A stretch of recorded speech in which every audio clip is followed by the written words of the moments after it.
कब्र में मिट्टी डालते वक्त मुस्तहब है कि सिरहाने की तरफ से इब्तिदा की जाए।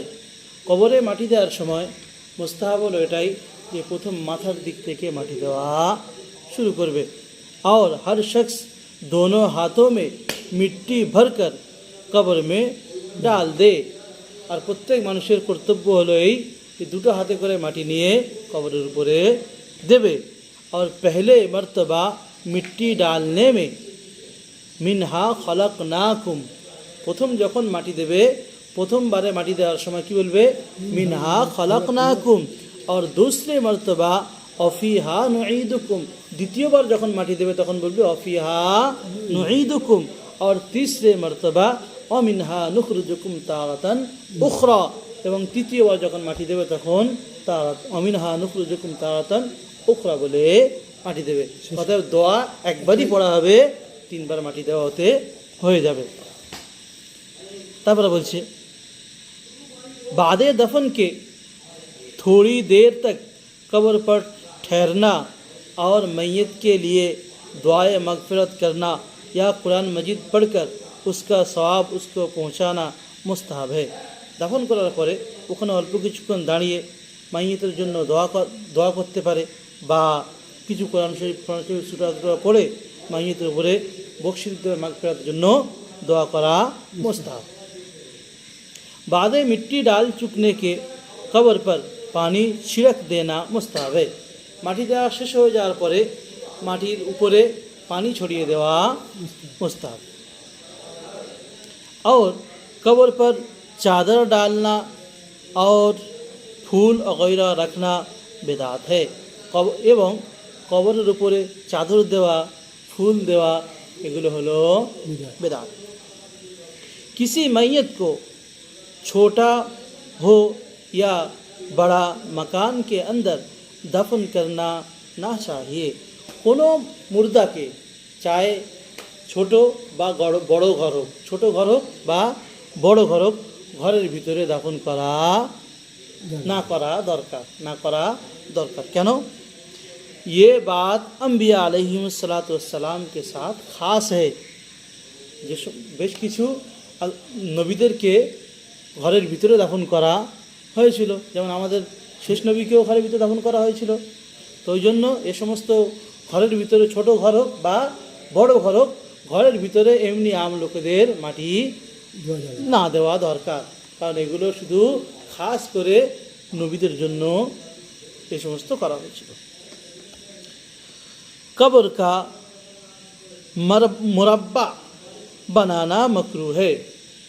कब्र के मुरब्बा बनानो मकरूह। मुरब्बा माने चारकोना, कब्र चारकोना करा मकरूह। चारकोना कब्र करा जाबे ना, चौकोर बोले। मुरब्बा किरकम হয়? चारकोना হয় না, मुरब्बा चारकोना करा कब्र माना करছে। मुस्तहब ये है कि उठी हुई मिसले कोहान सतर, এরকম কবর করা যে একটু উঁচু মতো। মিসলে কোহান, কোহান মানে পিঠ, পিঠের মতো। কার পিঠ? উঁট কি পিঠ কি তারা, কেমন উঁটের পিঠ যেমন মাঝখানের দিকে উঁচু মতন হয়, ওই রকমই উঁটের পিঠের মতো একটু কী করা, মাঝখানে উঁচু মতন করা। কতটা পরিমাণ দেখো। ऊँट की पीठ की तरह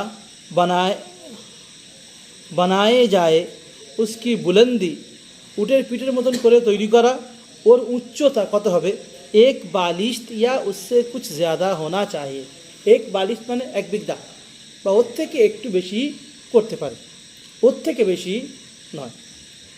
এক হাত দু হাত তিন হাত উঁচু করবে, এত পরিমাণ উঁচু করা চলবে না।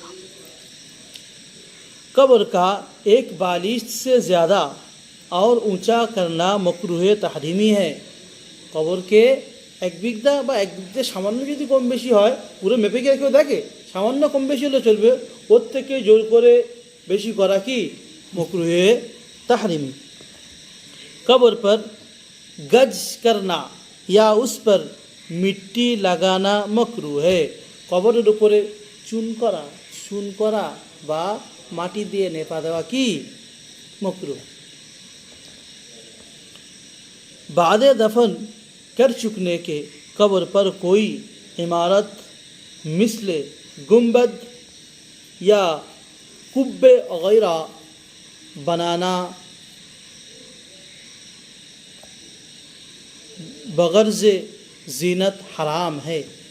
কবর দেওয়ার পরে কবরের উপরে কোনো কবরের নাম করে ঘর করে দেওয়া, ইট দেওয়া, ঘিরে দেওয়া, বা কবরের উপরে গম্বুজ করে দেওয়া, বা কবরকে ভালো দেখানোর জন্য কোনো কিছু এমন কিছু করে দেওয়া, এ সমস্ত করা কি হারাম।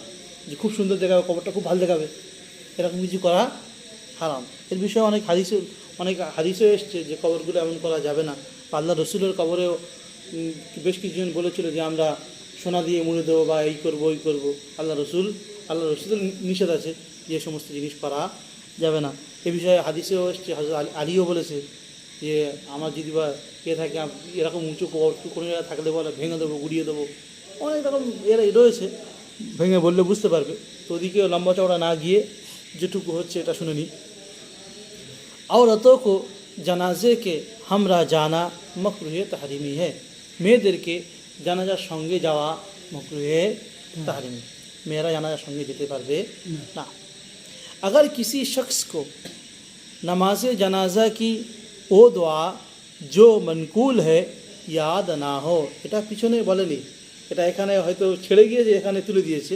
যদি বা কোনো মানুষের জানাজা যে নামাজ পড়া হয় ওই সমস্ত দোয়াগুলো মুখস্থ না থাকে যেগুলো পড়া হয়, तो उसको सिर्फ अल्लाहुम्मा गफिर लिल मुमिनीन वल मुमिनात ये कह देना काफ़ी है।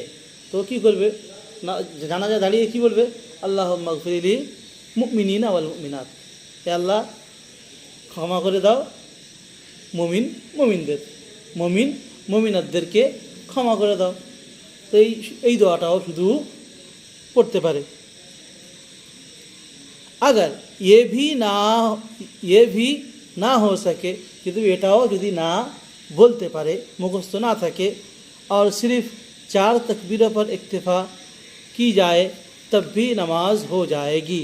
কিচ্ছু যদি না জানে, শুধু ওই 4টে তকবীর ইমাম সাহেব বলে জোরে ওই 4টে তকবীর বলেছে আর হাত বেঁধে যে দাঁড়িয়ে থাকে, তবুও কি হয়ে যায়, জানাজার নামাজ হয়ে যাবে। इसके लिए দোয়া ফরজ নেই, কারণ এই জন্য হলো এই যে জানাজার নামাজে যে সমস্ত দোয়াগুলো পড়া হয় ওগুলো দোয়া পড়া ফরজ নয়, বলকে মসনুন হ্যাঁ, বরং এটা কি সুন্নত। পড়লে তোমারও সওয়াব হবে, তারও সওয়াব হবে, না পড়লে গুনাহ নেই, বা পড়তে হবে অবশ্যই, এরকম কোনো নেই। যদি না মুখস্থ থাকে চুপচাপ দাঁড়িয়ে থাকো, আল্লাহ বলে দাঁড়িয়ে থাকো। और इसी तरह दरूद शरीफ भी फ़र्ज़ नहीं है, এরকমভাবে দরুদ শরীফও ফরজ নয়, জানাজা দোয়া ফরজ নয়, দরুদ শরীফও ফরজ নয়। যদিও মুখস্থ না থাকে চুপচাপ দাঁড়িয়ে জানাজা পড়ে চলে আসবে। ইমাম সাহেব আল্লাহ আকবার বলবে, তুমি আল্লাহ করে হাত ফেলে চুপচাপ দাঁড়িয়ে যাবে, ফের আল্লাহ আকবার বলবে, আল্লাহ আকবার বলবে, 4বার তাকবীর হয়ে যাবে, সালাম ফিরে চলে আসবে, ব্যাস। বুঝে এসছে এই পর্যন্ত। এরপরে দ্বিতীয় খণ্ড শুরু হবে ইনশাআল্লাহ, আল্লাহ যদি চায় তখন শোনানো হবে।